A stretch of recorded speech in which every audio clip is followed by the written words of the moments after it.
Bonjour à tous et bienvenue sur le cours de la cristallochimie. Alors, qu'est-ce que c'est que la cristallochimie?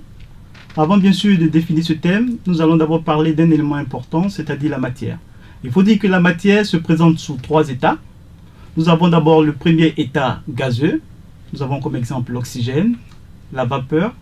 Ensuite, l'état liquide, donc l'eau, l'huile, le sang. Et enfin, l'état solide. À titre d'exemple, on pourrait parler du fer, du verre, de l'or, du diamant, etc. Ce qui distingue ces différents états de la matière entre eux, c'est l'arrangement entre les particules.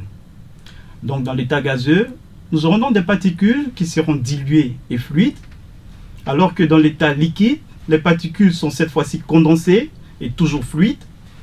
Et dans l'état solide, évidemment, nous avons des particules donc condensées, mais qui restent figées.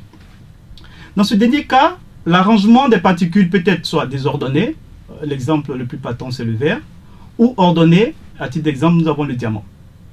Le solide dans lequel les particules sont ordonnées est appelé le cristal.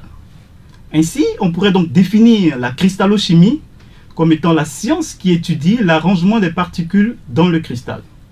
Donc ce cours-ci vise donc à donner à l'apprenant les outils nécessaires pour décrire la géométrie des particules dans le cristal. Je vous remercie.